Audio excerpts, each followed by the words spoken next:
Wel, croeso cynnes I chi gyd i'r Tabernacl. A cyn ein bod ni dechrau cwrdd, licen ni ddiolch I chi gyd am ddod ac am ymuno gyda ni yn ein haddoliad a'n dathliad o emynau Ann Griffiths. Dylswn ddiolch I nifer o bobl am helpu I wneud hyn o'n bosib, ond dwi ddim yn mynd I restru nawr. Mae'n rhaid diolch I un, sef y brawd Eifion Thomas, a fydd yn rhoi gair yn nes ymlaen. Mae Eifion yn byw yn y Dre Newydd. Mae e'n frodor o ardal Ann Griffiths, ac mae'n gyfaill da I ni yn y Tabernacl. Roedd yn dewis da i'w gael ei siarad ac bydd diolchgar iddo am gytuno I wneud. Gair byr am y geiriau a fyddwn ni'n canu. Roedd rhaid dewis a gobeithio rydych yn hapus gyda'r detholiad. Falle byddwch chi'n sylwi bod ambell air neu linell wedi newid i'r hyn rydych chi'n gyfarwydd ag e. Mae hyn oherwydd I ni fynd yn ôl at y gwreiddiol. Yn yr un modd, gair am y tonau, falle byddwch yn siomedig nad ydyn ni yn canu rhyw dôn arbennig ymddiriadau. Eto, roedd rhaid dewis, ac rydyn ni wedi dewis tonau, rydyn ni'n canu yma yn y Tabernacl ar y siliau ac yn cael blas ar I canu. Gobeithio cewch chi hefyd. Bydd rhywun o'r cynulleidfa yma yn darllen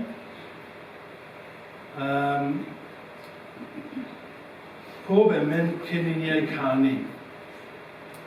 Ynglŷn â'r raglen, mae croeso I chi ei chadw, os ydych chi am ei darllen eto, neu am ei defnyddio yn y dyfodol. Os nad ydych chi, wel, newch chi adael ar y sir, os gwelwch yn dda. A un bydd arall ar ddiwedd yr oedfa, bydd lluniau ysgafn yn cael ei ddarparu ar hoswch I gymdeithasu. Chydig o adnodau. Cenwch fawl I Dduw, cenwch fawl I'n brenin, cenwch hanes brenin yr oll ddeiar yw Dduw. Cenwch fawl yn ddeallus, Dyw sydd yn teyrnasu ar y cenhedloedd, eistedd mae Dyw ar olserfaint ei sancteiddrwydd, pendefigion y bobl am gysglasant yn hyd, sef pobl Dyw Abraham, hanes tariannau y ddeiar y dindeiddod Dyw, dir fawr gyda chafwyd ef. Dewch I ni weddio.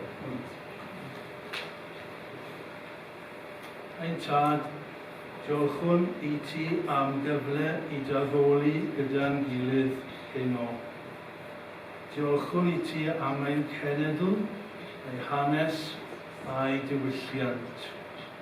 Diolch am ddonio rhai I gyfansoddi emynau sydd wedi bod yn foddion gras I dysaint. Byddiwn am ysbryd I'n helpu I daddoli mewn ysbryd a gwirionedd.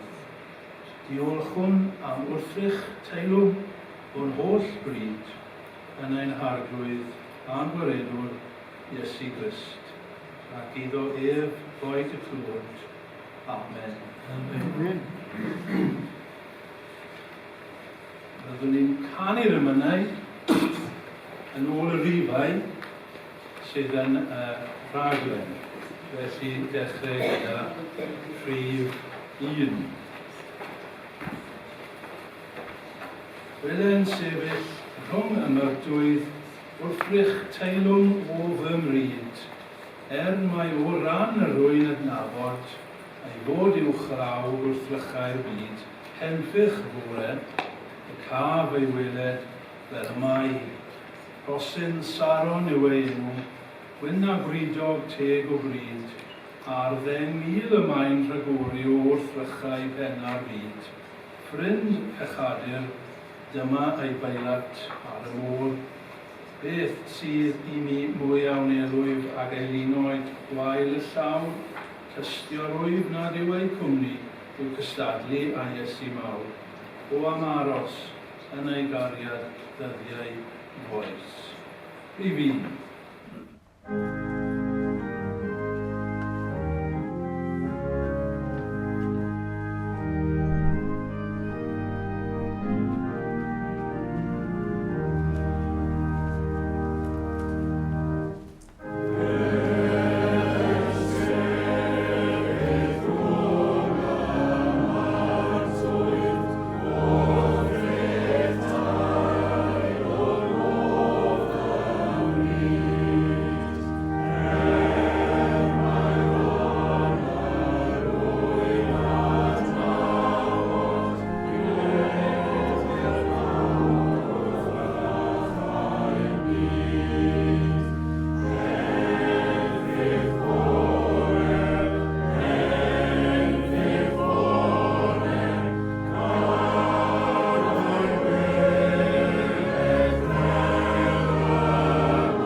Chader afran yw fy enw o barau y pennau'n fyw.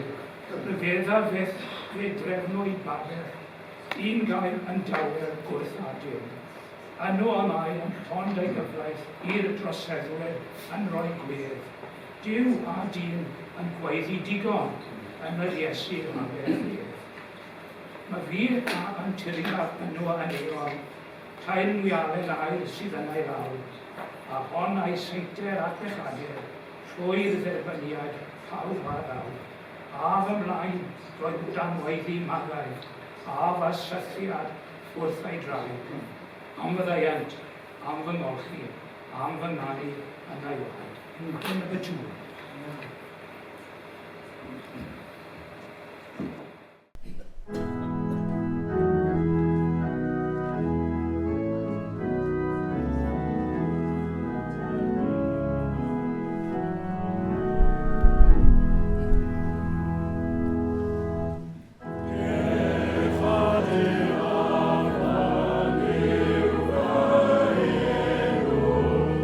O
babell y cyfarfod, dyma gymod yn y gwlad.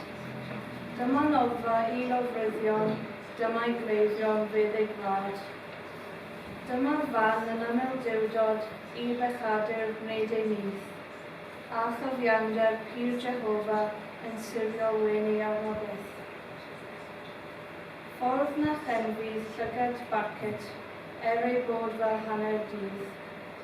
Ffordd ddisathar anweledig I bawb ond perchenogion ffydd. Ffordd I gyfiawnhau'r raniwiol, ffordd I godi'r meirwn fyw. Ffordd gyfreithlon I droseddwyr I hef a ffafod gyda dyr. Ffordd a drefnwyd cyn bod amser, yw hamlygu wrth angen roed. Mewn y ddewyd gynt yn eden pan gyhoeddwyd had y roed. Dyma seiliau rael gyfamod, dyma gyngor 3 yn 1. Dyma'r gwyn sy'n abal lloni calon dyw a di.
Emyn rhif 4. O'na bai fy mhen yn ddyfroedd fel yr wylwn yn ddilai am fod saion ddibanerol yn reis y dydd yn llwfrhau. O datguddiau colofnau a wnaid i'w chynnal yn y nos, a ddiwydion diamodol dew ar gyfri angau'r gros. Cofia arglwydd dyddiweddi, llama ati fel yr hydd, ac na ad i'r amaleciaid arni'n hollol gario'r dydd. Mae'r llwnogod yn ddyn rhodio i ddifwyno'r egin grawn, syceina fwyfwy sy'n ymadau o fore ddydd hyd brynhawn. Deffro arglwydd, na'r ymister, cofia rwy'r cyfanod hedd, wel dy yw mawr dan orched ar y tystion yn y bedd. Gair o ddeinau, dod i fyny, ti yw'r atgyfodiad mawr, ac argraffiadau yr enw newydd yn ddisglair arnynt fel wawr.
bodloni fy sychiadau yn awr, a nyllwyd a'r angwyd yn i'r nerth fy Iesu mawr.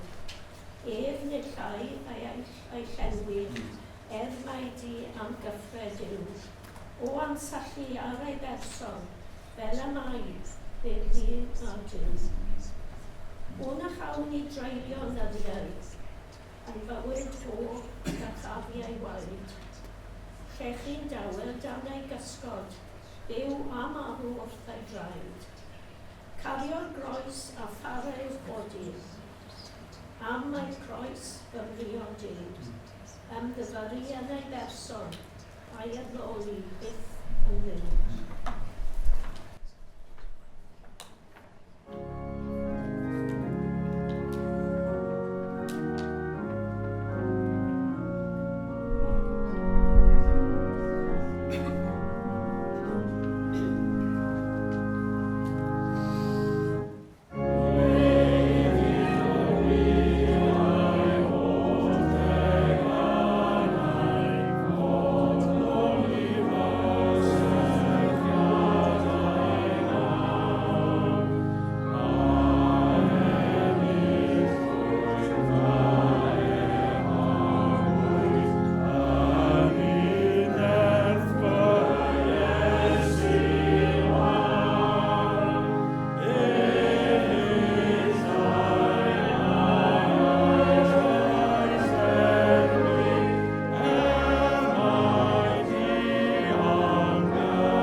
Rydyn ni'n mynd i ganu triawd gyda'n gilydd, ac rydyn ni'n mynd i ganu y geiriau rhyfedd gan y nylion y feddod mawr yn ôl ffydd ar y dôn ferch o blwydd yn deilyn.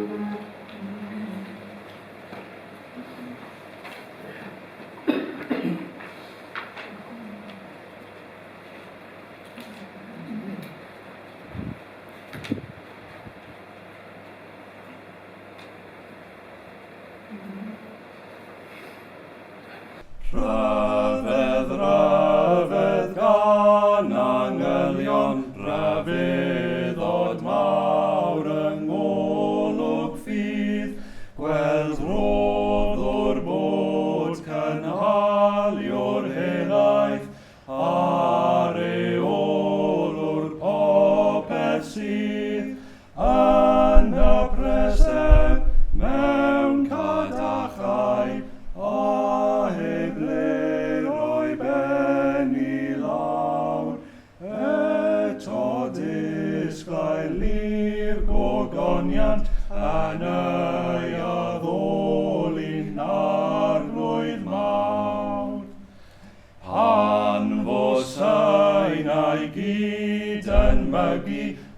sŵn yr utgon ni chairadd, ca fynd i'r wedd a dros y terfyn, yng nghrist y gair heb gael fy lladd.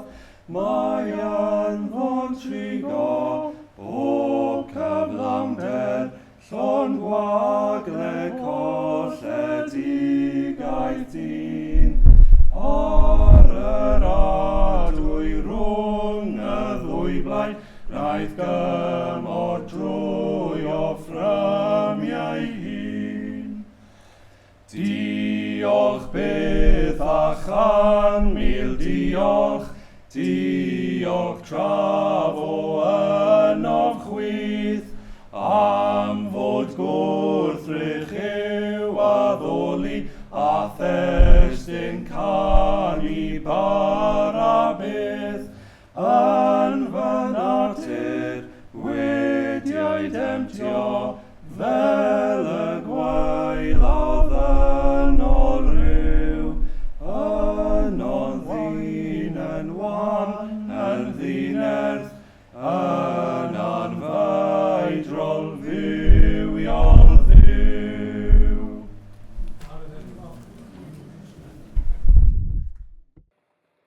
O andreiddio'r adnabyddiaeth o'r unig wir a bywiol ddiw, i'r fath raddau a fo'n lladdfa i ddychmygion o bob rhyw, credu'r gair sy'n dweud amdano a'i natur ynddo amlwg yw, yn farwolaeth i bechadur heb gael iawn o drefniad Duw. Mae'r Duw anfeidrol mewn trigaredd, mai Duw y cariad yw.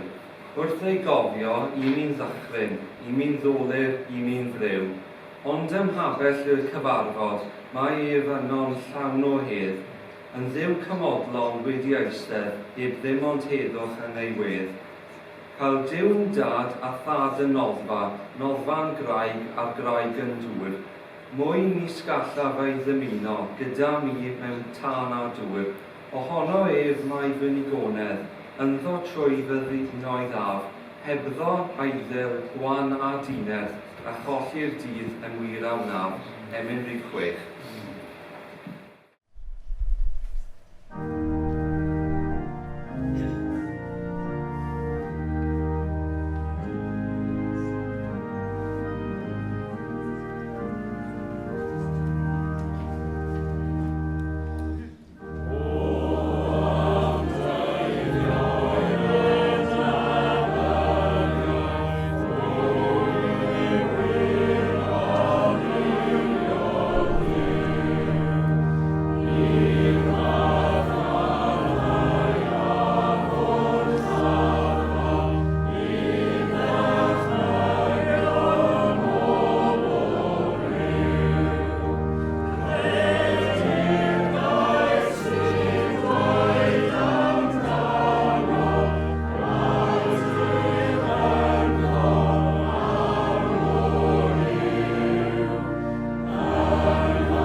rhif 7.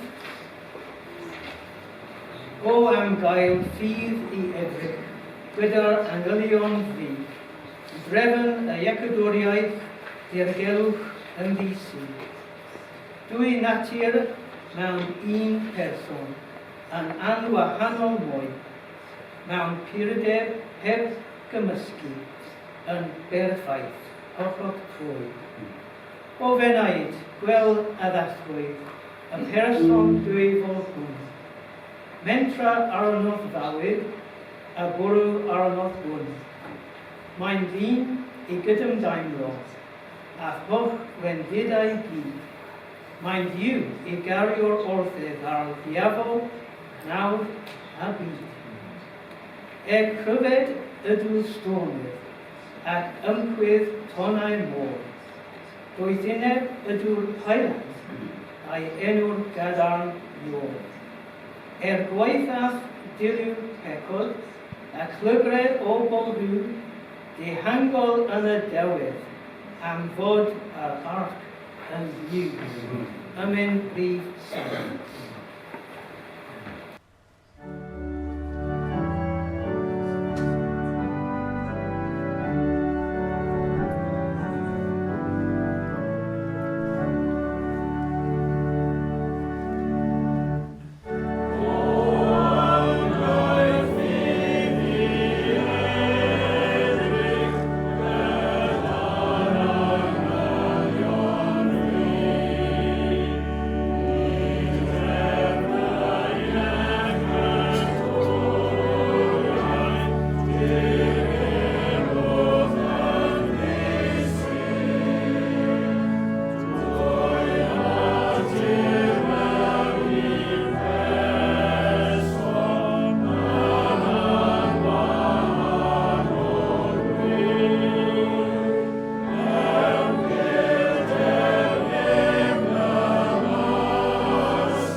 Prif 8. Prif 8.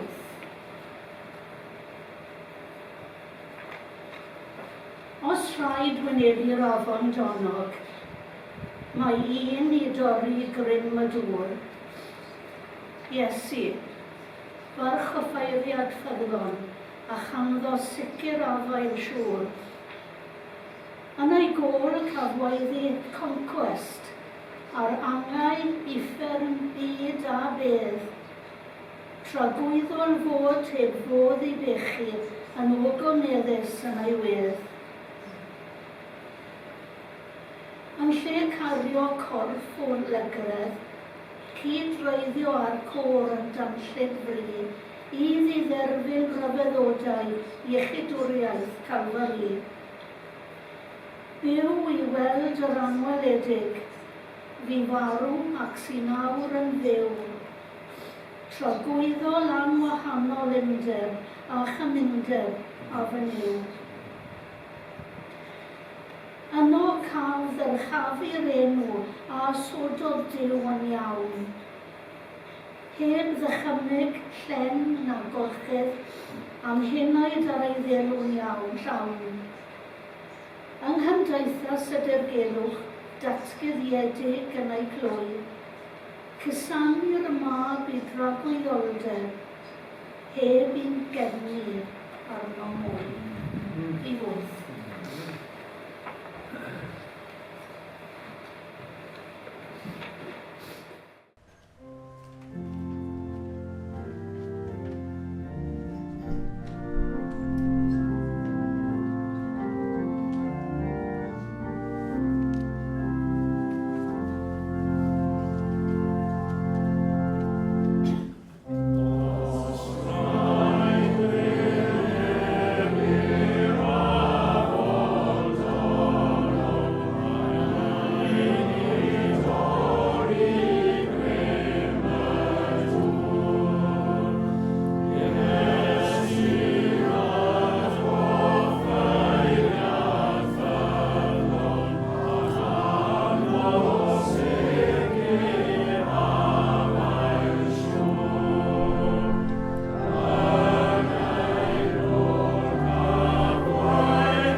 noswaith chi gyd.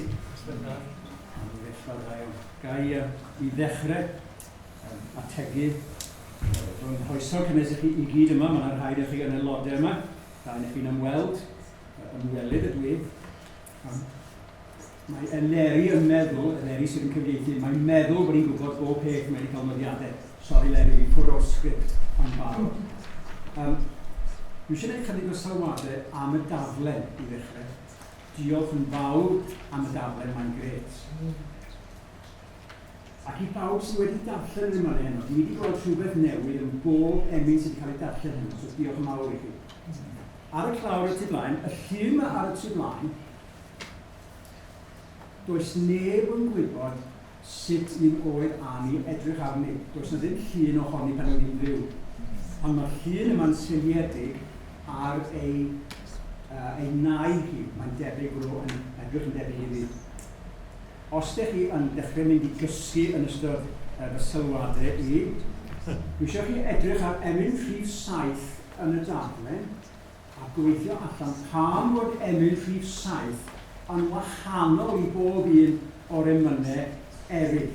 Mae'n gweithio chi ar y diwedd, ond dydyn ni falle ddim wedi rhoi her i chi, byddwch chi'n gwrando fan. A sylw olaf ydy, gnewch nodyn o'r cefn. Mae yna wastad groeso cynnes i chi, fel dwi'n gwybod, yma yn y Tabernacl. Os ydych chi ddim yn arfer dod yma, dewch yma. Mae yna gyfarfodydd gret yma, lle ni'n dod i'r ddoli Duw, yn dysgu am Iesu Grist. A os ydych chi'n methu a dod, mae o ar gael ar-lein. Os ydych chi'n gallu dod, dewch. Neu falle bod chi mewn capel arall, ac oes dim cyfarfod gweddi ganddo chi. Ymunwch efo ni ar y nos Fawrth ar y Zoom. Iawn. Reit, Leri, ti'n saff o'n fi'n o'r sgript. Dim cweith. Ydy pawb wedi cael taflen debyg i hon? Iawn. Rwy'n ddim roedd llaw i fyny. Iawn. Mark Fector, neu tynnu cos i chi ma. Tynnu cos. Reit, a gair o ti wedyn. Iawn te, Ann Griffiths. Gyda llaw, nid Ann Griffiths ydy yr emynyddes gyntaf nag yma cael. Yn Beibl yn does. Miriam, gwedda sy'n Hannah, Mair, Elizabeth, ond nid heini dyn ni'n mynd ar ei holen nhw heno.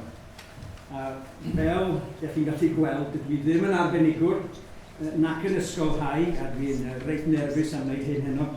Yn llawer iawn gwell gen i gwrando ar ddarlith gen rwy'n cael Dr Wayne James sydd yn arbenigwr yn y maes.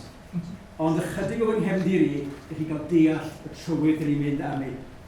Dwi'n gefais i fy magu ar ffarm yn eithaf agos i ardal Ann Dolfar Fach.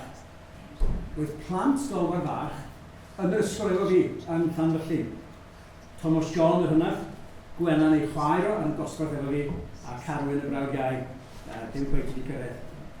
Dwi'n amau i emyr ofyn i mi yn rhannol fel mae wedi crybwyll am fy mod yn nabod yr ardal. Y dyfodiaeth ac yn gwybod rhywbeth o'r profiad ysbrydol a fi yn anogaeth i Ann. Ac mae hwn yn mynd i fod yn bwysig iawn i ni heno. A mae rhaid i ddweud ar y dechrau, dwi'n eitha siŵr na fydde Ann wedi bod yn hapus efo'r cyfarfod yma. Nid cwrdd, tagod. Doedd hi byth eisiau tynnu sylw at hi hun. Ond yn fwy, doedd hi'n meddwl am Iesu Grist ac yn dychau am y dydd a byddai hi yn ei weld o, neu falle yn ei weled o. Felly, dwi wedi dysgu gen emyr mae gen i 3 pen i chi hynny. Y sylw cyntaf ydy am ble dyn ni'n sôn. Wel, ar y daflen yma, fe welwch chi fap o Gymru, dwi'n dweud bod chi'n nabod yma Cymru dwi'n hwnna. A mae pawb yn gwybod lle mae Caerdydd, a Bangor, ac Aberystwyth, ond Llamiangel yn Wynfa. Dim ond nhw. Wel, fel dwedais i wrth gyfaill flwyddyn i ddwy'n o cerfyn i Aberondi a dal i fynd. Meddyliwch am Sir Powys, Sir fwyaf yng Nghymru, Sir gymharol newydd ydy hi, a mae yna fersiwn hen a newydd o Powys. Hen deyrnas, neu dywysogaeth bwysig oedd Powys yn y canol oesoedd, sydd aeth i ben yn 1283 dan Conquest Edward y Cyntaf. Yna, yn 1974, ni fo'n hen i gofio, yn dilyn a drefniant Llywodraeth leol, ymddangosodd y Powys newydd trwy gyfuno tair hen sir. Sir Frycheiniog, Sir Faesyfed a Sir Drefaldwyn. Hyd heddiw, mae ardalodd y tair sir yma yn wahanol. Rwy'ch chi Powys, mae'n rhaid dair sir gwahanol dal i fod. Mae yna dirwedd gwahanol, mae cefndir gwahanol, ac yn sicr mae yna dyfodiaeth gwahanol. Merch o Sir Drefaldwyn oedd Ann, nid o Powys. Roedd hi'n enghraifft da o'r hyn y gyfeirir ato fel mwynder Maldwyn. Mae'n disgrifio tir, ond hefyd y bobl sy'n byw yna. Yn yr ardal yma, os ydy mynyddoedd creiddiog fel Eryri, dim arfordir glan y môr, dim diwylliant trwm fel chwareli a pethau glo, gwaith dyr ag ati. Beth oedd yna, a beth sydd dal yna, ydy defed. Hawer o'n yma, a gwartheg, a cia. Nid meisydd cia. Felly, yn y canolbarth yma, dewch i ni fynd i chwilio am dolfar fach.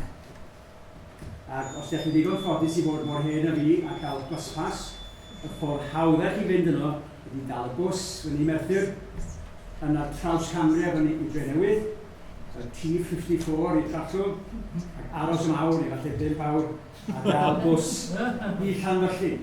Ond yna, cerdded, does yna ddim bws mynd i Llamiangen. Am filltiroedd o gerdded, 5 o leiaf. I chi a fi, efallai, byddwn ni beth yn meddwl am gerdded i lefydd. Ond yn y cyfnod yma, bydd o'n hollol arferol. Dim car, dim bws, dim tren, ac o bosib dim ceffyl, dim gan fawr. Felly, cerdded allan o Llanfyllin, tua Llanwddyn.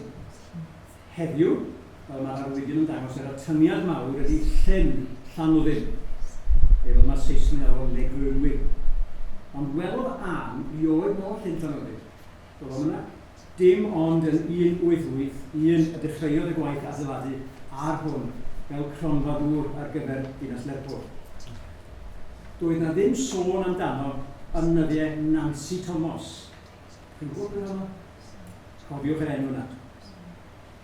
Y trefyd arall, fel gwelwch chi falle yn y map isa yma, y trefyd arall o fewn cyrraedd yr ardal, ac yn dal i fod fydde y Trallwm, a Llanfer Cyreinion, Llanfer i bobl leo, neu os ydych chi'n siarad Cymraeg, Llanfer, ac wrth gwrs Llanfyllin. Trefyd bach yn dal i fod, trefyd bach iawn. Dipyn yn bellach, dros y mynydd, fel maen nhw'n dweud, dros y Berwyn, mae'r Bala, ond mai bod nhw'n dipyn yn bellach. Ac mae yna fwy nag un fferm dolwar. Roedd ei thad hi wedi priodi merch tu mawr dolwar a symud yno i fyw. Ond mae'n diddordeb ni yn dolwar fach, neu mae rhaid o'r fennau cyfeirio ati fel dolwar bechan neu dolwar isaf. Y pentref agosaf ydy Llanfihangel yn Wynfa. Mae yna sawl Llanfihangel arall o gwmpas.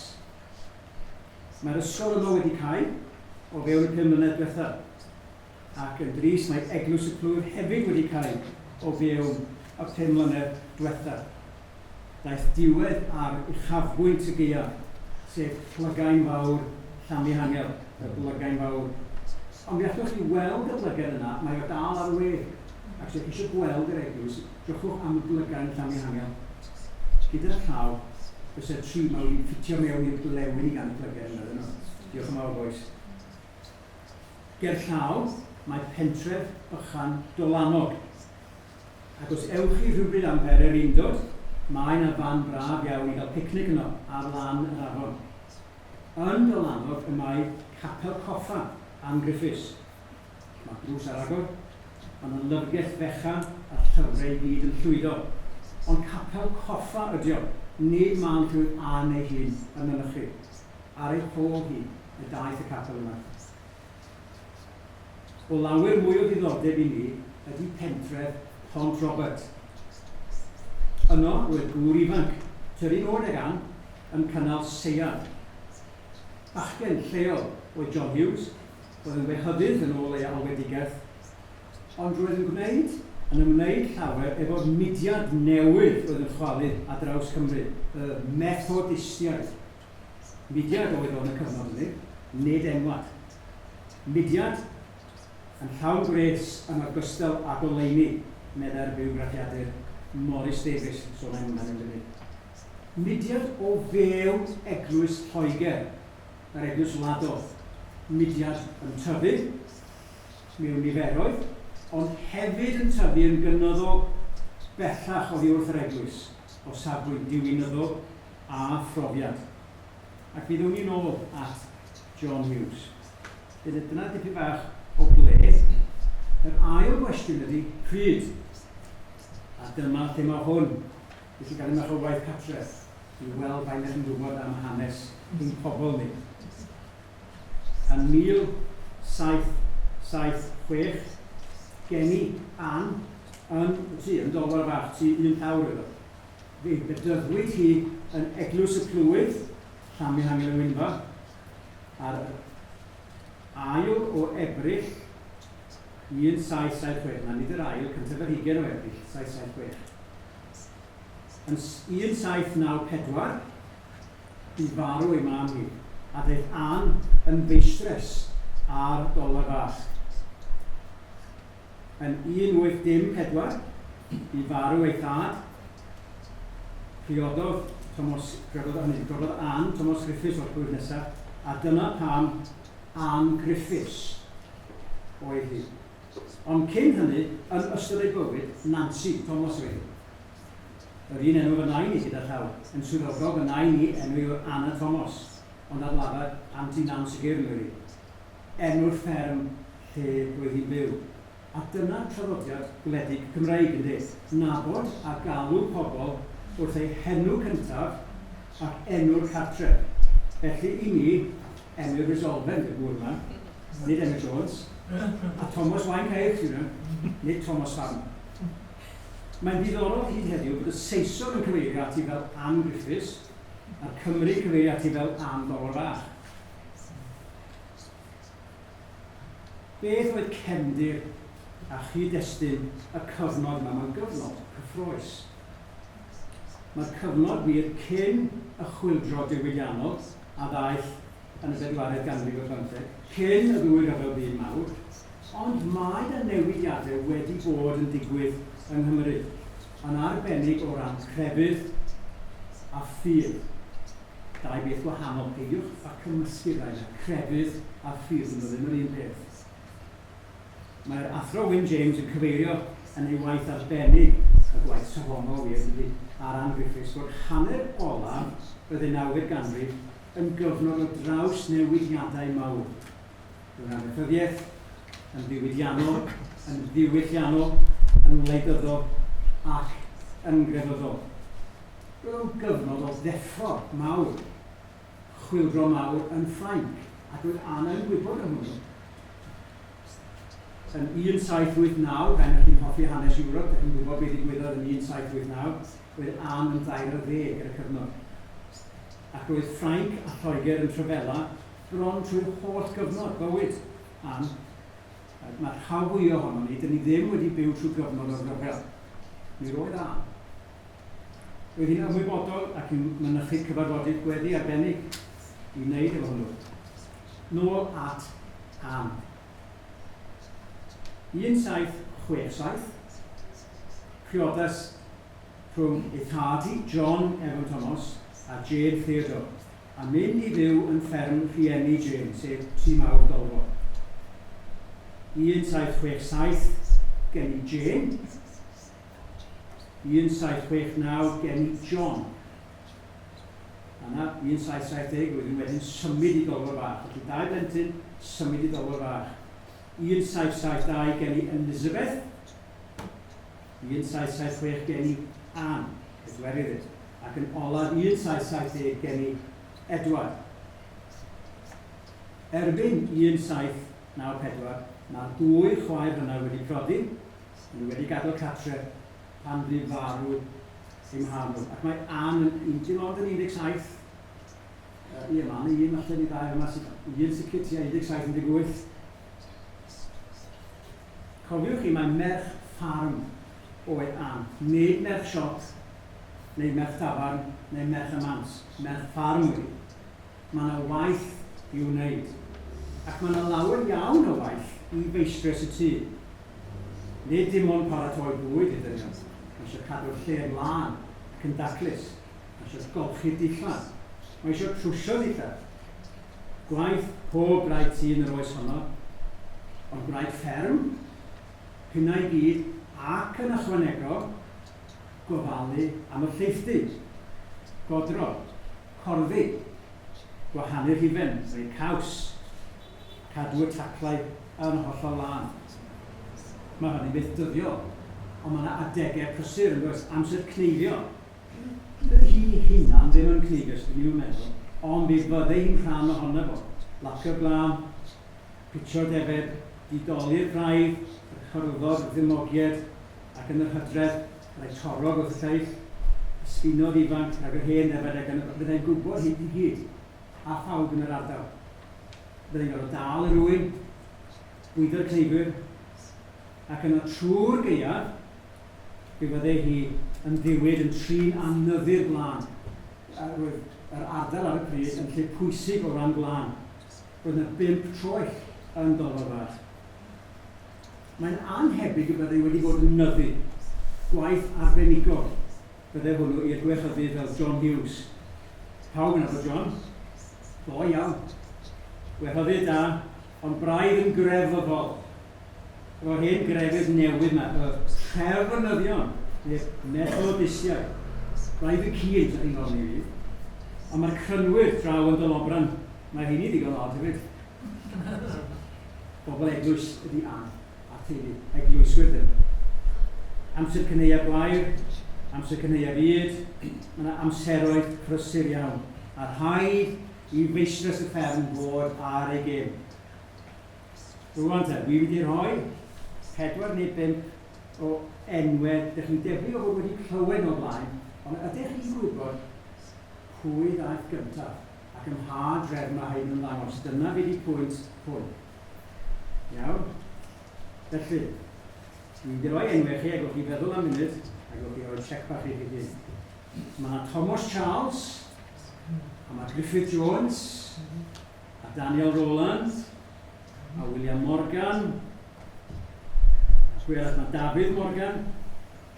Mae un o'r rhain yn fyw yn yr un amser ac Ann, ac yn ei nabod hi, ac mae'r ddau yn siarad efo'i gilydd ac yn ysgrifennu un ohono. 1, 2, 8, 2, i'r ddigwyddodd yn fan hyn, dwi'n gwybod ddim eisiau mynd ar ôl hwnnw hynny. Daniel Rowland yn cael ei enni yn 1-7-1-3, gwrdd rhoi tic bach i chi. Griffith Jones, dipyn cyn fo, dydy. Griffith Jones yn cael ei enni yn 1-6-8-3. Thomas Charles, 1-7-5-5 hyd at 1-6-0-4. 1-8-1-1. Unrhyw syniad beth sydd yn arwydd o cael am y flwyddyn yna. 1-8-1-1. Bydd efo pobl y capel yma, yn gwybod os yna neb arall. Yn gwybod, mae'n gwenu fan iawn. Am 1-8-1-1, y sefydlwyd yr eglwys Methodistiaid Calvinaidd yng Nghymru. Neu des, a chi'n mynd siŵr, dyna bwys i ddod i'r llyfr yma, de. Oedd y Methodistiaid yn bod cyn hynny o'n dyna pryd y sefydlwyd nhw. Mudiad wedyn nhw cyn hynny o fewn yr eglwys. Beth am y flwyddyn 1910? Pam bod hwnna fe? Pam bod wedi rhoi'r hwnna ar y dafle? Yr dyddiad olaf yna. Unrhyw awgrym? Dyna pryd dechreuodd yr eglwys yng Nghymru. Yn ystod cyfnod Ann, doedd na ddim eglwys yng Nghymru, eglwys Lloegr ydy. Eglwys wladol Lloegr. Ac yn 1920, wedi'r dadgysylltu ydy'r dadsefydlu yma, y crewyd yr eglwys yna. 1859, ar ôl cyfnod Ann, mae hwnnw'n hanes i Noson arall, ond David Morgan a diwygiad mawr. Felly, dyna rhywbeth o'r amser. Ac yna i'r cwestiwn olaf, pam? Pam ein bod ni heno yn cofio ac yn dathlu bywyd a gwaith Ann Dolor Fach? Pam hon? Nid am ei bod hi'n wraig ffan. Mae yna geimio heini yn Sir Drefaldwyn, dal i fod, a maen nhw'n gweithio'n galed, dal i fod. Yr hyn mae pawb yn gwybod amdani ydy ei bod hi a dawn arbennig am sgwennu emynau. Felly i gloi, fe hoffwn i dirio'n hellach i'w hanes hi i geisio deall pam sgwennodd hi. Pam sgwennodd hi. Crynodeb byr o'n sgwrs i heno, so eisiau crynodeb, ydy bod yna ddau beth oedd yn anogaeth yn gefndir, yn sail i emynau unigryw Ann. Profiad personol, dim profiad pen, profiad personol o Iesu Grist. Mae o'r hollol real. A'r ail beth ydy darllen a myfyrio dwfn ar y Beibl. So fydde o'r Beibl yma o siŵr o fod, ac fe fydde hi yn darllen, ac yn gweddio, ac yn meddwl, ac yn darllen. Llawer mwy yn cael ei wneud fi'n amedd. Ond y ddau beth yna yn dod at ei gilydd. Heb ddeall y ddau beth yna, y profiad personol, a'r deall dofn yma, a'r pori yn y Beibl, deallwch chi ddim mo emynau Nancy Dolwell. Fi'n amau, falle byddech chi'n cytuno efo fi, mae yna bethau yn yr emynau, dyn ni wedi canu heno. Os ydych chi ddim yn gwybod y Hen Testament, mae lot o bethau yma sydd yn nesaf rhywbeth. Mae'r rhaid chi wybod y cefndir yna. A gyda'r llaw, yr oedd Emyr yn ymddihiro am newid y geiriau. Haid a phoeni, mae yna newid geiriau wedi bod ar emynau Ann o'r diwrnod cyntaf. Mae yna fwy o newid ar emynau geiriau, emynau Ann Griffiths, na'n unrhyw emynydd arall. Mae rhan o hynny, achos fel bod chi wedi sylwi heno, mae'r rhai emynau yn anodd i'w ffitio mewn y tonen, dydyn nhw. Mae practis yn help efo emynau Ann Griffiths, ond maen nhw'n werthu ymarfer nhw. Heb law, deall y gair, deall rhywbeth am y profiad, cwbl byddai ganddo chi fyddai barddoniaeth, ei gerddi ysbrydol, nid emynau. Dwi ddim yn siŵr os bwriadodd Ann rioed y byddai pobl yn canu emynau, nid emynyddus proffesiynol wedi. Dwi ddim yn cystadlu, dwi ddim yn sgwennu ar gyfer unrhyw enwad, nac unrhyw gynulleidfa. Dim ond rhyw 70 o'i ffenillion sydd ganddo ni, a dim ond un ohonyn nhw sydd yn ei thaws chi. Roedd hi'n gallu sgwennu, gallu darllen, ond dim ond un sydd yn weddig yn ei thaws chi hyd.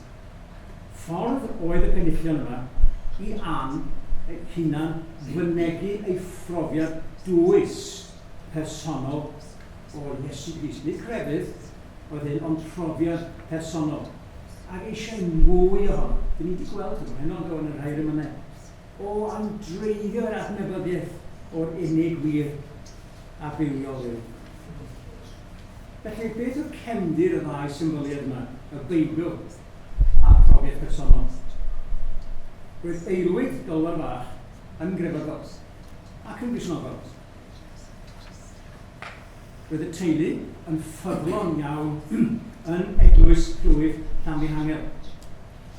Fe gafodd Ann ei magu ar y tirgweddi yna, a hefyd gatref pan fyddai thad hi yn arwain addoli yn y tŷ, bore a hwyr. Yn aml iawn defnyddio'r tirgweddi cyffredin. Os oes yna rhai i chi yma o gefndir eglwys, droswch ar y tirgweddi yna, mae'n bethau gwych yma. Mae hen fersiwn yn well na fersiwn newydd yma ni. Mae yna stori dda yn y Mangor yn dangos pa mor ffyddlon oedd y teulu yma i'r eglwys. Roedd ganddyn nhw gyd-efaid. A byddai'r cyd-efaid yma yn mynd i'r eglwys, mynychu'r eglwys, hyd yn oed os oedd y teulu ddim yn mynd. Dyna oedd ei arfer o, mynd efo'r teulu rheoledd. Ac os oedd nhw ddim yn mynd, byddai fo'n mynd, eistedd dan y fain, ac adref wedi'r enyn olaf. Ond nid merch sych oedd Ann. Roedd Ann yn mwynhau bywyd. Edrych ei iechyd hi, ioed yna. Roedd hi yn hoffi cymdeithasu. Gennych ifan gwiri. Noson lawen, siarad, trafod, ac yn arbennig roedd Ann yn hoffi dwmsio. Yn aml, yn hyd tafarn llwyddiaeth, ac hefyd adref yn dolfar fach, roedd na hwyl. Ond amser hwyl, byddai'r bobl ifanc yn mynd ymhellach. Bob blwyddyn mynd i Llanfyllin, yn crybwyll yn oes 5 milltir i ffwrdd adeg ffair fawr y Pasg. Ac fe roedd yna gapel annibynwyr yn Llanfyllin. Roedd yna ddim capeli Methodistiaid amser hynny. Ac y capel annibynwyr yma yn cynnal gwasanaethau pregethu awyr agored adeg y ffair. Yng nghanol yr holl sŵn a Rhialtwch a dathlu, aeth anheibio, ddim yn gwybod pam o bosib, i wawdio, neu gwneud hwyl am y bobl od oedd yn grefyddol, ond yn nhw'n mynd i'r eglwys. Yn 1796, roedd Ann tua 20 oed. Iath i'r ffair. Fe arhosodd, fe wrandodd, ac fe ddechreuodd newid. Mi ddaeth hi o dan argyhoeddiad bod yna rhywbeth o'i le. Chwedl Hughes as well, rhywbeth mawr o'i le. Fe glywodd hi am Duw sanctaeth. Fe glywodd hi am bechod. Fe glywodd hi am ei phechod hi. Fe glywodd hi am ganlyniad pechod. Fe glywodd hi am ddydd y farn. Yn sydyn, doedd popeth ddim yn iawn. Doedd Rhialtwch y ffair wedi codi ei glas. Roedd yna bethau llawer mwy pwysig i ddelio efo nhw rwan.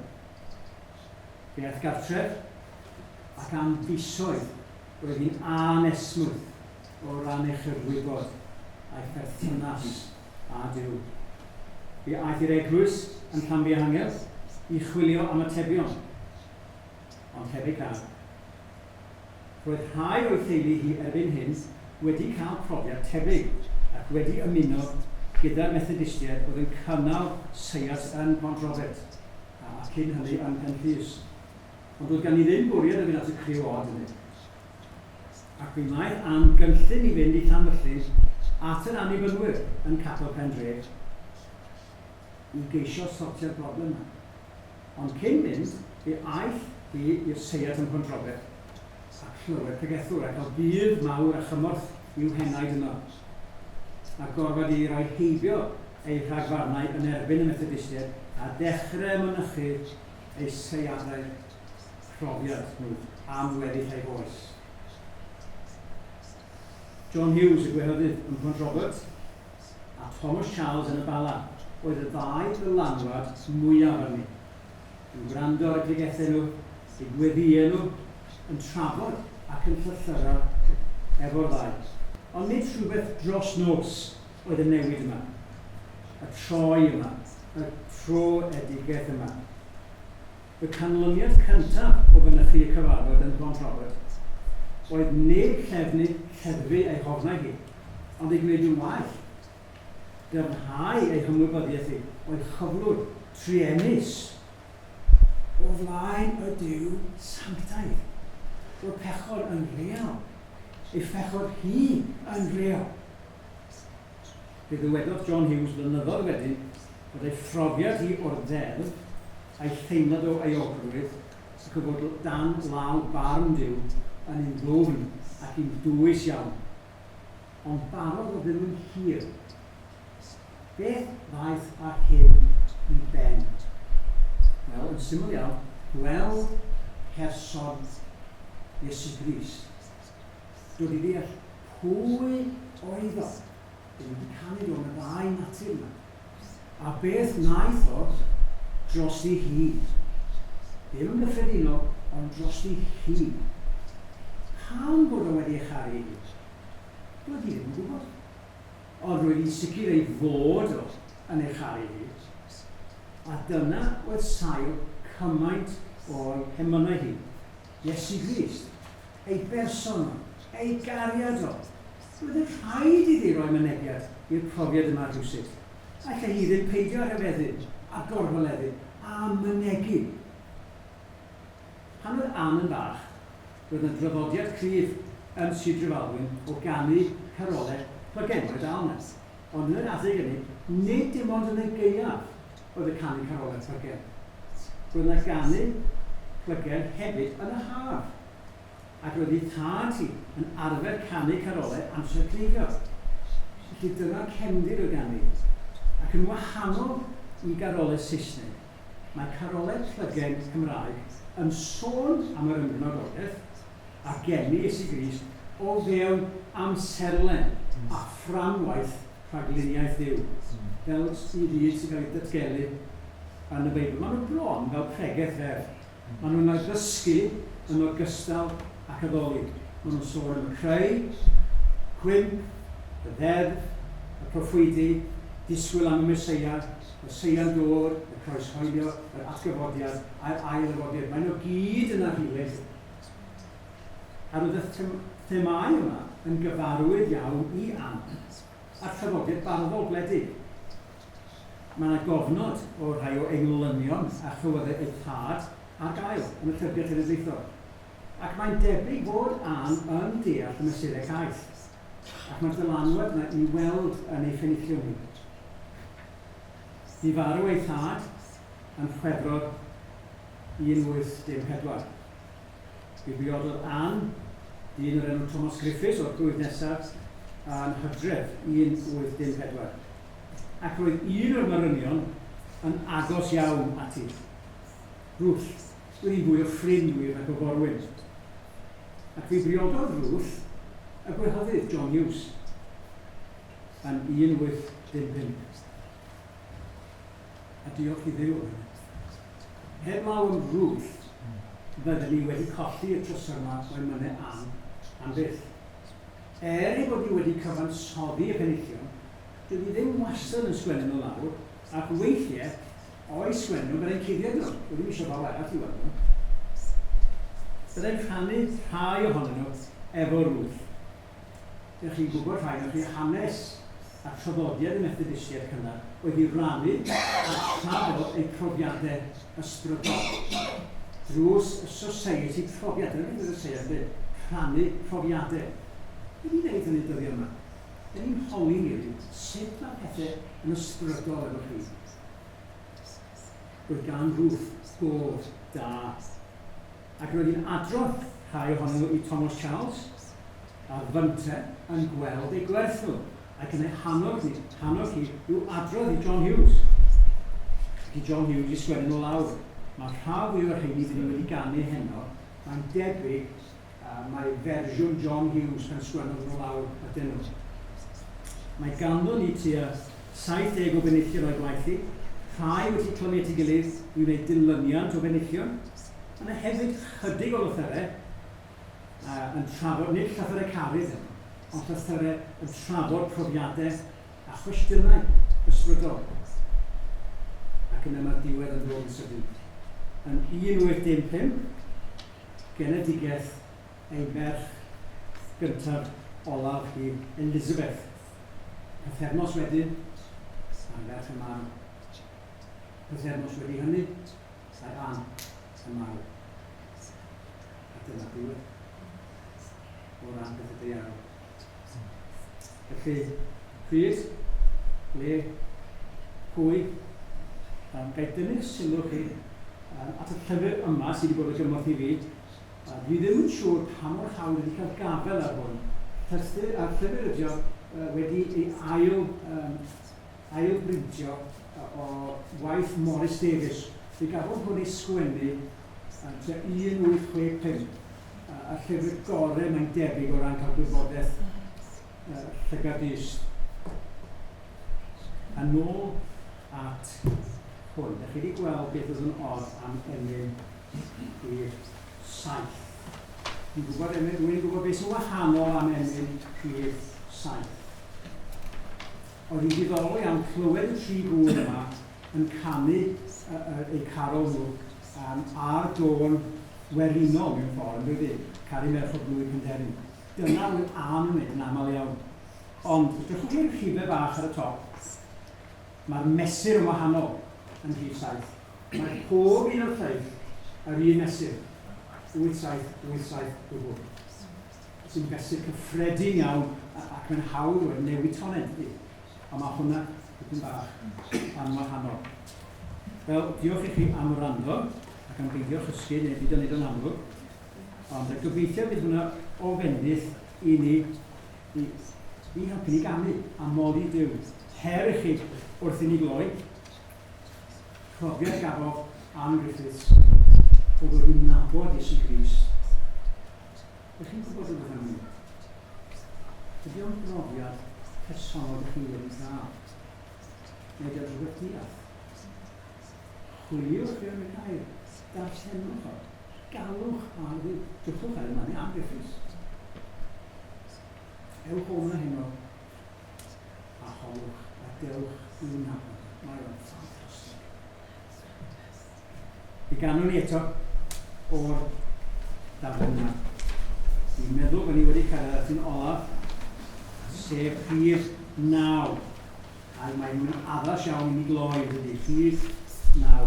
O am fywyd o sancteiddio, sanctaidd enw pur fy liw, ac ymostwm i'w ewyllus a'i lywodraeth tra fwy byw, byw dan adunedau a thalu, byw dan ymnerthu yn y gras sydd yn Crist, yn drysoredig i orchfygu ar y maes. A ddirna'n henaid ar dy ddelw, na fi'n ddychryn yn dy law, i uffern llygredd a niwioder wrth edrych arnaf i gael braw. O, am gymdeithasu ar enw enaint tywylledig yw, yn hath i'r byd, gan ber yr oglau o hawgar ddoniau eglwys Duw. Mae fy nghalon am ymadael a phob rhyw eilinod mwy, am fod arni sgrifenedig ddelw gwrthrych llawer mwy, am feidrol deilwm i'w addoli, ei garu, a'i barchu yn y byd, bywyd myrdd o safn marwolaeth a gafwyd yn ei angau bryd. Rhif 9.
Arglwydd holl alluog, dyn ni'n dod ac yn rhoi diolch i ti, yn dad, yn fab ac yn ysbryd lan, am y gariad mawr di tuag aton ni,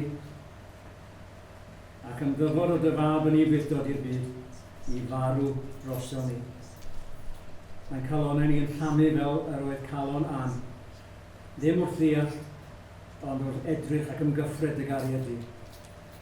Ac yn gweddi ni heno wrth i ni ymadel, ydy y bydd yn llygad ni dal yn edrych o ddydd i ddydd, o ddegawd i ddegawd, ac yn edrych ymlaen yn mynd gartref i'r nefoedd ato ti. Os oes rhai yma heno heb wybod rhywbeth o dy brofiad ti, ein gweddi dair ni, y bydd ysbryd i yn gweithio yn y calonau nhw heno, ac yn ei dwy'n o dan argyhoeddiad, a gweld ehangen a'r darpariaeth anhygol sydd yn yr arglwydd Iesu Grist. Bendith o arno fo. Yn enw y Tad, y Mab a'r Ysbryd Lan. Amen. Amen.